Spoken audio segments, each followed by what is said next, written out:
Welcome back to Sista Brunch, the podcast all about Black women and gender-expansive people thriving in entertainment and media. I am your host, Fanchon Cox. Sista Brunch traveled to New Orleans for the Essence Film Festival this summer, where we had the amazing opportunity to interview incredibly talented filmmakers and writers and actors about their craft. In these next few episodes, you'll be hearing our conversations live from the Essence Film Festival's Filmmaker Lounge.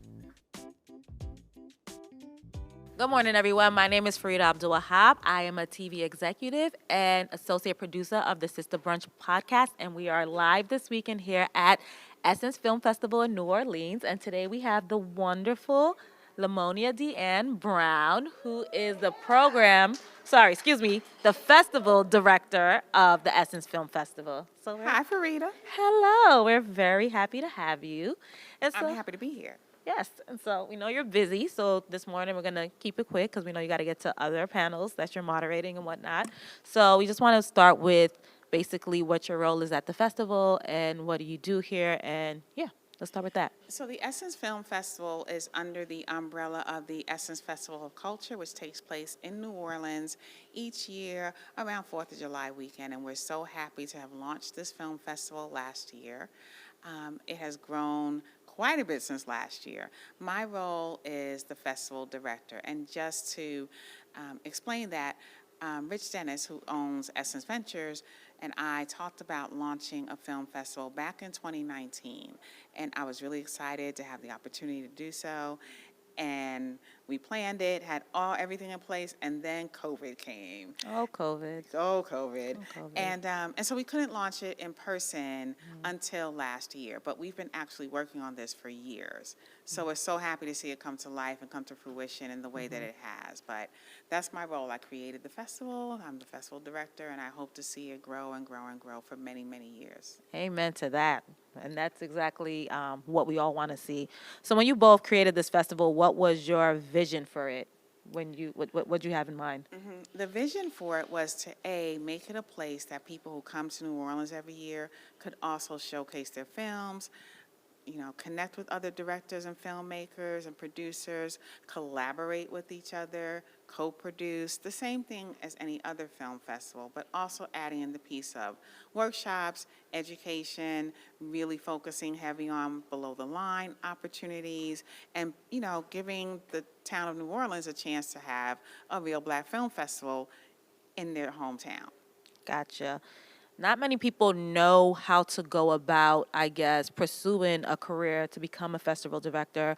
What would your advice be to someone who's interested in pursuing a similar route? I would say my first piece of advice would be to really figure out if you want to produce film festivals because you love film festival production, or if you think you want to produce film festivals because you like going to festivals to watch movies. They're two completely different things. Very true. Right? Yes. And I find a lot of people really love going to festivals to watch movies, and we appreciate that. We need people coming to watch the movies. But the nuts and bolts of producing a film festival is highly time-consuming, very detail-oriented.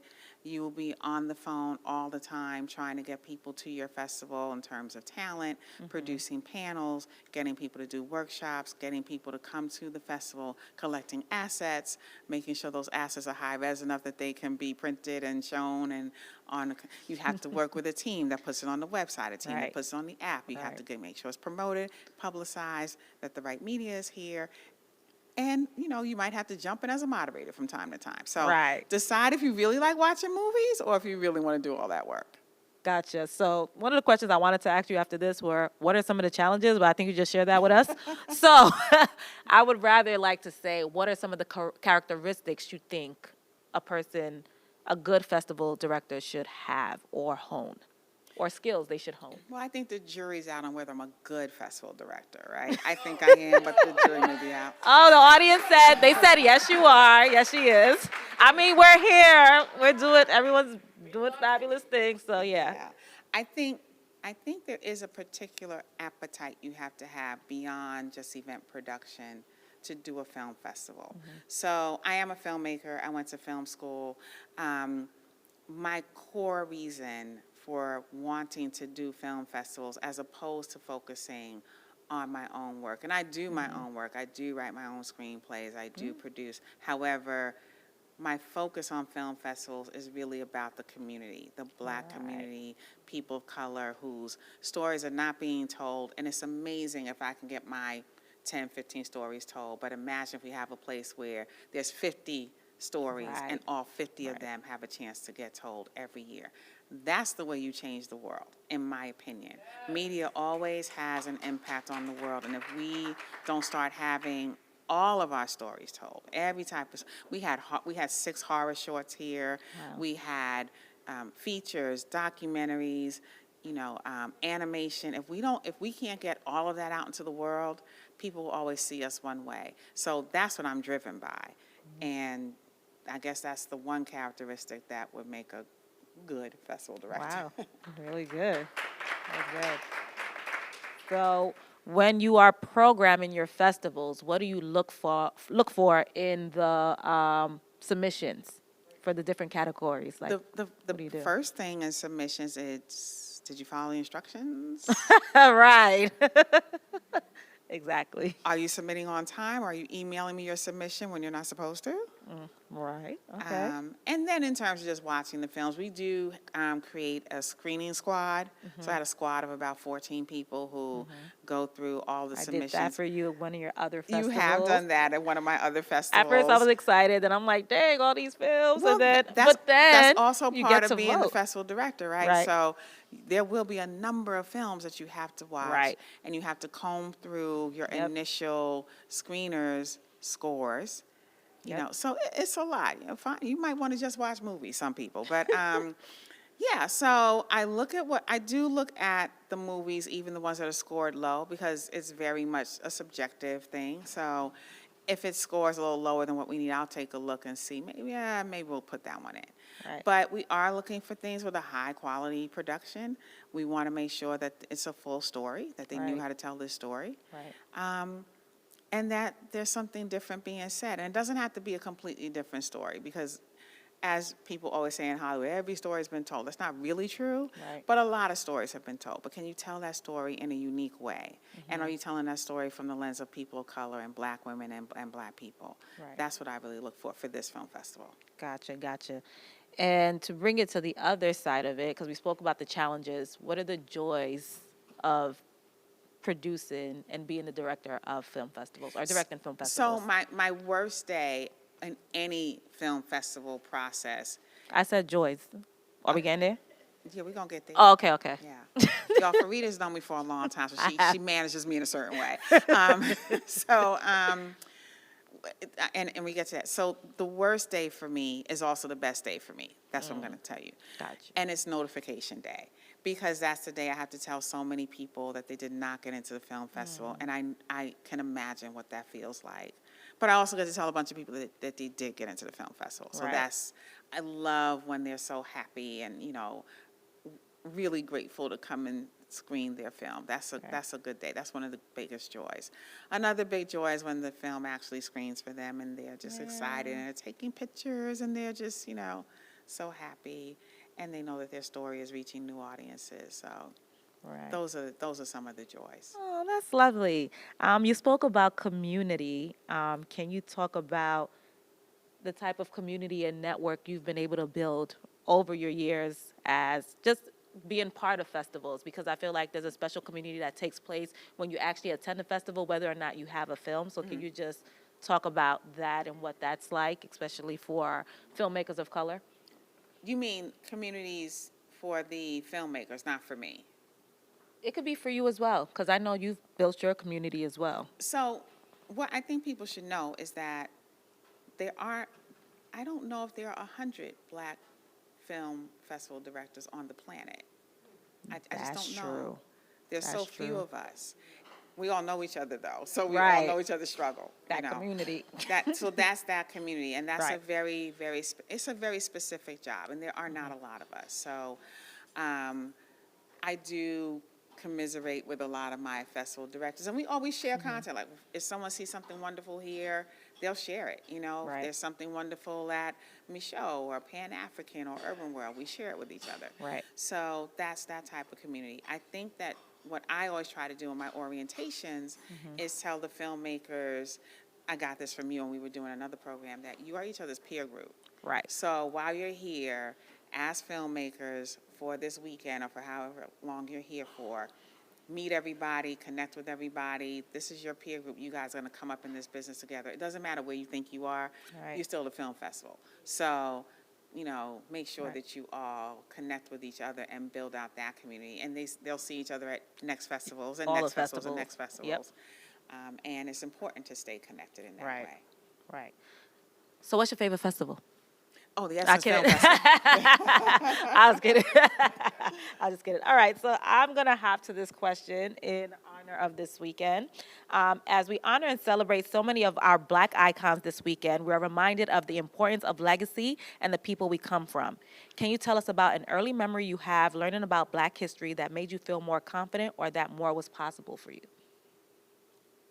That is a long question. And I want to know. Blame this Fancy. is- Okay. Okay. And so, I'm kidding. does the icon have to be a famous person? No. Okay. Nope. So, and I asked that because two of the most iconic people in my life were my great-grandmother, who I had the privilege of having until I was 17 years old, Oh, nice. and my grandfather, who was my best friend until he passed. And the way that they made me feel confident was so super simple. They just told me I was the best thing ever. And I believed it because I was a little girl when they told me. And when you're a little girl, you believe what those people tell you. Right. Now, has that helped me in life? I don't know, because I think I'm the best thing ever, and other people may not think that. Right. But yeah, it was amazing having the grandparents that I had. My grandmother was also an amazing woman, and I always knew I had safety nets. Right. And when you know you have safety nets, you become a bigger You're more risk taker. bold. Yep. Right? You're just bold Correct. and in every way. So there were years when I just was like, well, I'm not going to work a real job. I'm going to do this because my grandfather said I could always eat at his house. But, I things heard like that. that. But it does make you, it makes you go to Yeah. film school. It makes you do something like go to film school, which, Right. why are we doing that? Because you have a safety net, Right. So, Yeah. and it also, I've always been a creative person. I've always been writing. I was always able to write as a little girl and go to my grandma, my great-grandma. Grandma, I want to read you something. I would read it, and she would just clap and clap. I don't even know if it was good, but it made you feel like you could do it, right? Right. So, yeah, they are. I don't really have icons that are famous people. I think because I've worked in the entertainment industry for so long, I know the famous people are just people who everyone knows what they do for a living. So I'm Right. not necessarily, No. sometimes they do inspiring work, but sometimes they don't. I'm super inspired Right. by my grandparents and aspire to make them proud every day. Absolutely. And those are the real heroes, like the ones supporting you when you can take those risks and be bold and eat at home. I lived at home the whole time I was in New York. Right. Like, because it's like when you want to be creative, you need that, and you need that support system. And like you said, having that safety net, knowing I always got a place to sleep, you can do all the other crazy things you want to do because you're Right. not concerned or worried about, I got to pay rent and eat tomorrow, because that's already there. Like, And shelter is always important. And I have kids, and so Right. my grandparents did not believe in daycare, so I never had to worry about daycare because they Oh, would that's a take care of great the help. kids. So Right. if I want to work in the entertainment industry and work 15 hours a day, it's all good. I know my kids are good. In safe They'll come hands. to my Right. house to take care of my Right. kids. So, all of that it's so important. It seems like a little Yeah. thing, but we need to do more of that for Yeah. each other. And not take it for granted. Exactly. Absolutely. Yeah. I agree. That's a big one. Any more long questions? No long questions, just fun questions from here. yeah. So we have to ask you our signature Sista Brunch question, which is, you are sitting down to a Sista Brunch with your younger self. What are you both eating? What are you drinking? And what do you tell her? Tell me the age. How young? As young as you want her to be. Okay. So I want to tell you, we didn't really have brunch when I was a little girl. I found out about brunch when I was yeah? we didn't. I was a little girl. When'd you find out about brunch? So, my family's from the South, so we actually had supper. So supper time Okay. was at 5 o'clock. Okay. So we had to be dressed, and my grandfather did not, you could not come to the table in your pajamas and your scarf. You had to get dressed, take a Right. shower, get dressed, and then you get to eat, and then lunch was at a particular time, Gotcha. and supper was at a particular time. So I found out about brunch when I was grown. I was like, oh, there's a thing in between that. Okay, that's fine. So my younger self, being so extra excited about brunch, would likely eat probably scrambled eggs, definitely grits, and not cheese grits. I don't understand cheese grits. Listen, okay, because there's gaps in the audience, okay? Now look, let's get this grits thing straight. Right. Yeah. You eat grits, butter, and salt. That's how you eat them. Y'all agree with that? Not milk. Yeah, okay, thank you. Not okay, milk I and agree. sugar and no, I don't eat Who's cheese. not I don't eat milk? cheese at breakfast at all. Cheese is not a breakfast. That's for me. Mm-hmm. So that is my younger self. My younger self, 18, 19, 20, 21, would probably drink screwdrivers. I used to love She screwdrivers. said 18, 19, 20. What was the drinking age when you were younger? Well, so when She I said was young, 18, no, 19. when I was younger in New York, you could drink at 18. In New York, when you were younger, you could drink at any age, right? I mean legally, right? You could drink when you could go to the army. Oh, you know? okay. So, yeah. So Okay. but now, and we just had Nikki and Michelle a little earlier. We did. I do love a good avocado toast. Now, for those of you that live in LA, and I don't know if I'm allowed to say Right. this, Javista has the best avocado. Where's that at? It's on Highland. Huh. Look, it's 2 blocks down from In-N-Out Burger, which I should not eat anymore, but I love a good In-N-Out Burger. So, Right. so yeah, it would be avocado toast, and likely it would be some type of mimosa or something with tequila in it. Okay, hey, I'm not mad at that. Yeah. Okay. And what are you telling your younger self? The same thing my grandparents told me, that you're amazing, you can do anything, and don't let anyone tell you anything different, and I got you. Ladies and gentlemen, Lamonia Brown, Festival Director for the Essence Film Festival. And while we're all here this weekend, you can catch Sista Brunch Podcast on our Instagram at Sista Brunch Podcast. You can catch us on the website at sistabrunch.com. And I am Farida Abdul-Wahab. Thank you all. Thank you, Farida. Thank you.